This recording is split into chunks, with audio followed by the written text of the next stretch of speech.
গো ছোট মা, তোমার রান্না হয়ে গেল? হ্যাঁ। তোমার জন্য মাম্মা হচ্ছে গোবিন্দভোগ চাল পাঠাইলো। কিসের জন্য? পোলাওয়ের জন্য। সর্বনাশ করেছে রে। আমার এদিকে রান্না পুরো কমপ্লিট, ভাত করেছি, সবকিছু রান্না কমপ্লিট। এখন বলছে গোবিন্দভোগ চাল দিয়ে পোলাও করতে।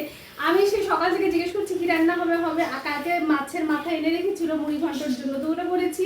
দেখো পোলাওর কথা বলেনি। আজকে খাওয়াবোই না, মানে আজকে না, এখন খাওয়াবো না, রাত্রে খাওয়াবো। এখন এগুলো করেছি, এগুলো দিয়ে খাওয়া হবে। সব রান্না হয়ে গেছে দেখো। এই দেখো এখানে মুড়ি ঘন্টও করে নিয়েছে। আজকে কিন্তু একদম সুন্দর করে মাখা মাখা করে মুড়ি ঘন্টটা করেছি। দেখে কি জিভে জল আসছে কি না, সেই টেস্টি। আর এখানে তুলে রেখেছি জামাই বাবুর জন্য, আমার বরের জন্য। আর এটা করেছি মূলো দিয়ে, মূলো বটি।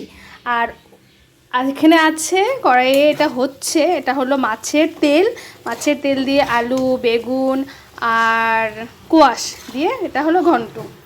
আর এই চালটা এটা এখন রেখে দেবো, এটা রাত্রেবেলা পোলাও করে দেবো। আর পোলাও তো এগুলো দিয়ে তো আর খাওয়া যাবে না, আবার কিছু করতে হবে, যার জন্য এখন আর করে লাভ নেই। ঠিক রাত্রেবেলা চিকেন নিয়ে আসবে, চিকেন আর পোলাও হবে।